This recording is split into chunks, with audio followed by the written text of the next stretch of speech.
3 месяца я мучился в самоизоляции. Изоляции. При этом все становится нереальным, маячит где-то вдали. Все лишь копии.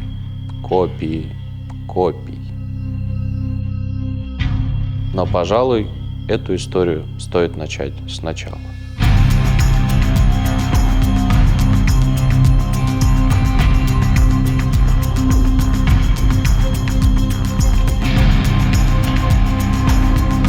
Всем привет! Меня все еще зовут Антон, но теперь с вами канал Кузница Веланда. Как вы, наверное, заметили, мы сменили канал. Но не переживайте, мы остались прежними и постараемся радовать вас еще более годным контентом.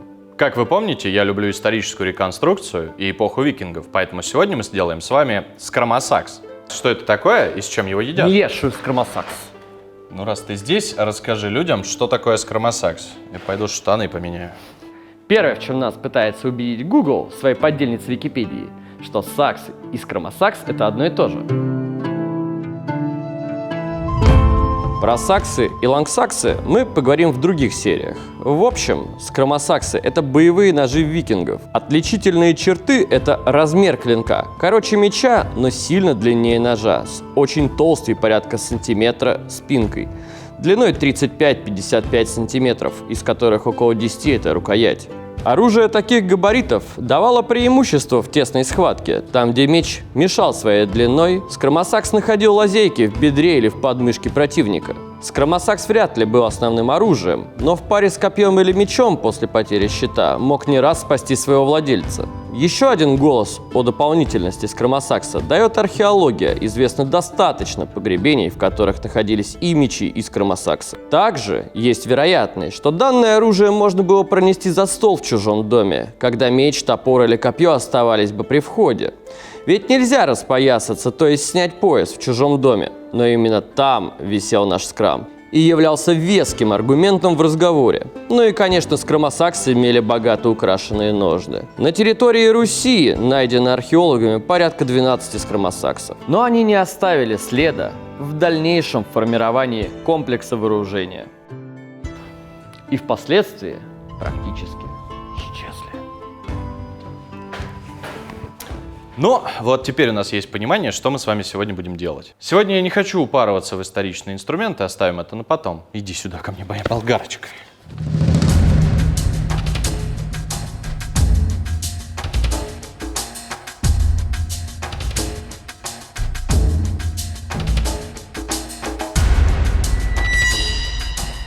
Для нашего скромосакса мне понадобится 2 сорта стали. В данном случае мы возьмем сталь ST3, мягкую, низкоуглеродистую, и U8.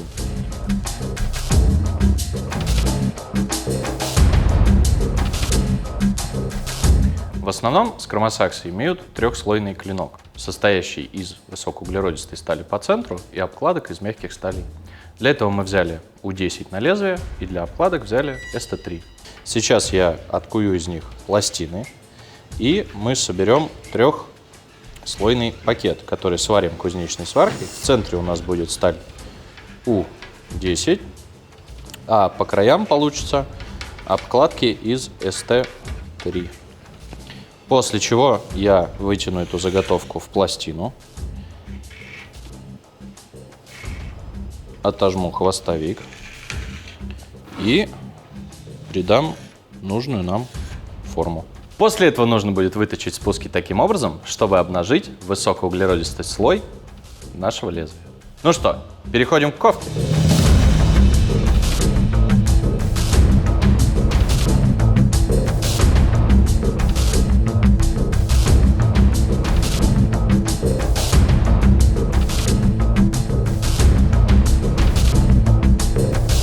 Здесь должна была быть вставка, агитирующая вас подписываться, ставить лайки и комментировать эти видео. Но мы ничего не придумали, поэтому подписывайся, ставь лайк и комментируй это видео. Потому что мы классные.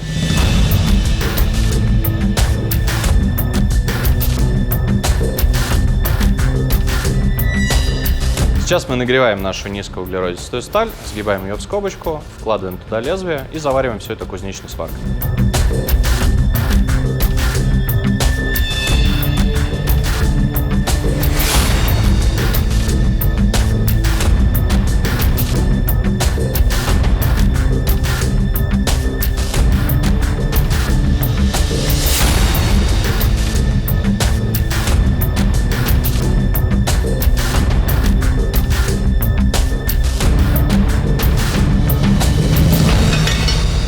Аскель, нужна бура.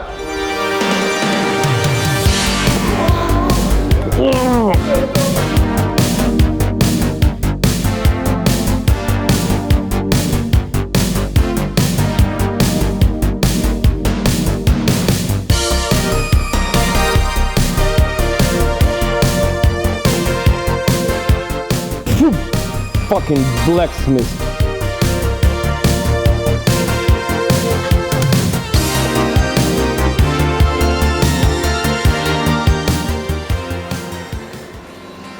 Спасибо.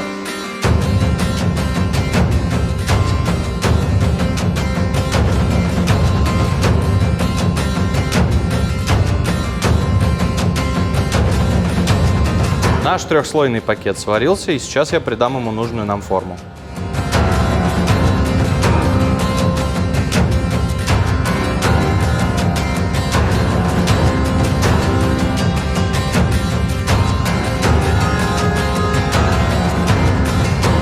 Мы получили примерную форму нашего скромосакса, но пока что он уже, чем должен быть. Для того, чтобы он стал шире и для того, чтобы меньше слесарить, я сейчас отобью спуски. Я сформирую именно спуск, то есть сделаю его почти треугольным сейчас сечением.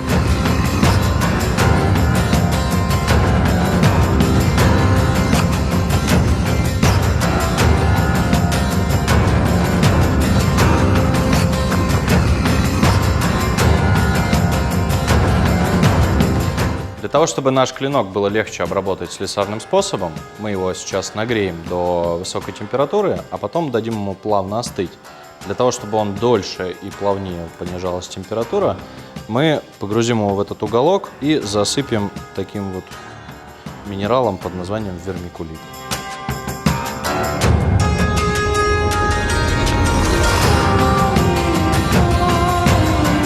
Зачем мы это делаем?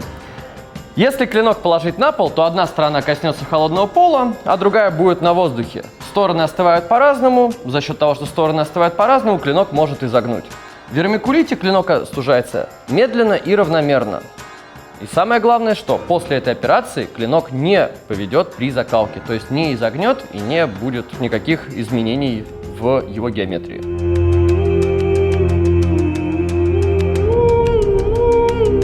Ну что ж, наш клиночек остыл, вроде ничего не повело. Переходим к слесарной обработке.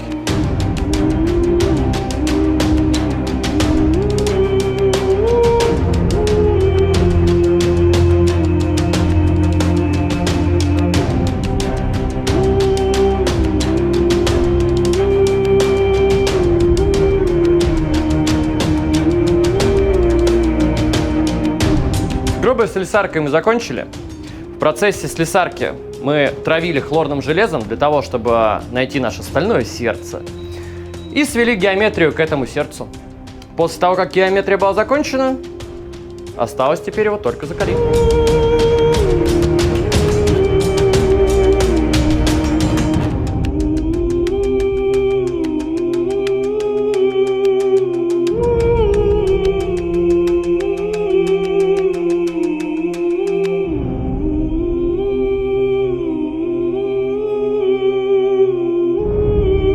Мы закалили наш клинок, почистили его от остатков масла.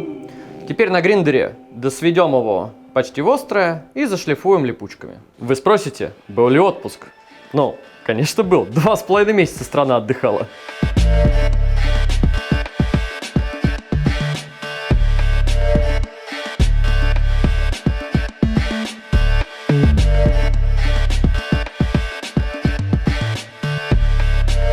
С финишной обработкой мы закончили. Переходим к изготовлению рукояти.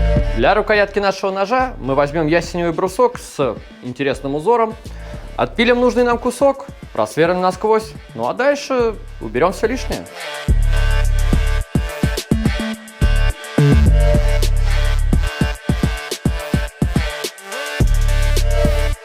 Мы подготовили брусок, просверлили его, сделали клинья. Клинья входят в отверстие, запирая клинок внутри.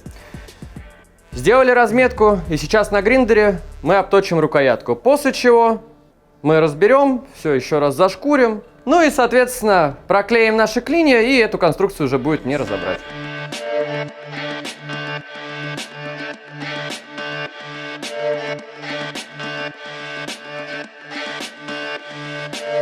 Мы закончили с грубой обдиркой.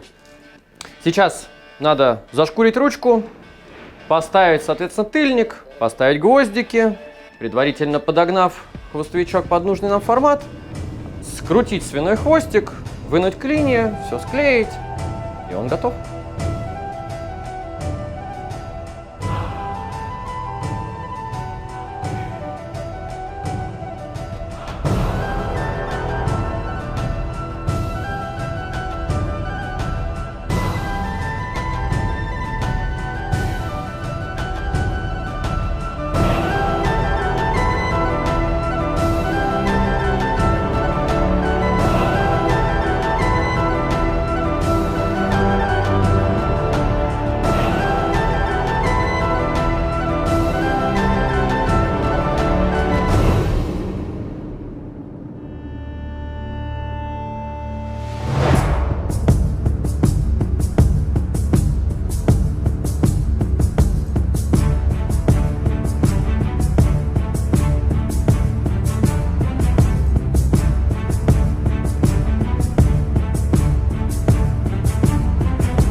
Ну а на сладкое мы приготовили для вас маленький тест. Это реконструкция раннесредневекового шлема с кольчужной бармицей, которую мы сейчас положим на кусочек плоти, в данном случае это курочка, и попробуем его пробить. Но я сразу оговорюсь, что у шлема должен быть подшлемник, и вот с ним это практически нереально.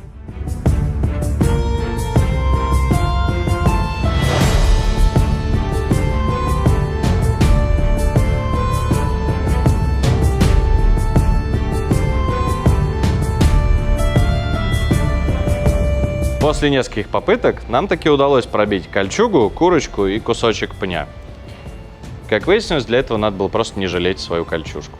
Ну что, у нас получился отличный скромосакс. Сейчас мы его демилитаризуем посредством того, что затупим и демонтируем вот этот вот темлячок, чтобы он не был холодным оружием. А также, если вас заинтересует, у нас есть еще два подобных, которые вы сможете приобрести по ссылке в описании. Для того, чтобы срезать хвостовик, мне понадобится небольшой нож.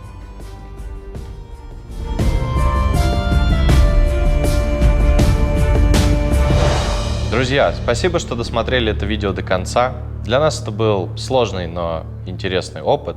Мы очень довольны результатом. Скромосакс показал себя прекрасно во время испытаний. Надеюсь, вам понравилось. Если понравилось, ставьте лайки, подписывайтесь, оставляйте свои комментарии. Мы все прочитаем, обязательно всем ответим. И, как я уже неоднократно вам говорил, ваша поддержка для нас очень важна, особенно сейчас. Алло. Да, все в порядке. Да, мы с Аскелем здесь вдвоем второй месяц. Да, все нормально у нас. В смысле один? Я здесь не один, я с Аскелем здесь. Да все в порядке, не надо приезжать. Ты нарушил обещание. Зачем ты им проболтался? Аскель, что вообще происходит? Почему все считают, что я здесь один? И почему ты в очках?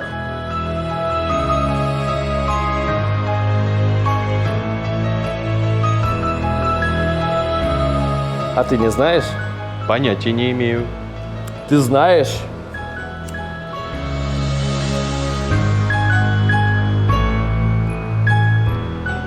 Ты понял. Я все это время был здесь один? Правильно.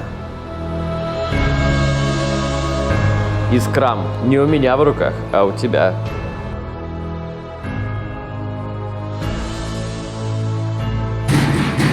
Антон, ты там? Кто-то пришел. Ты там? Ты живой? Я захожу. Привет, Антон. Я смотрю, ты все это время здесь был один. С тобой все в порядке? Антон, опусти нож. Антон! Антон!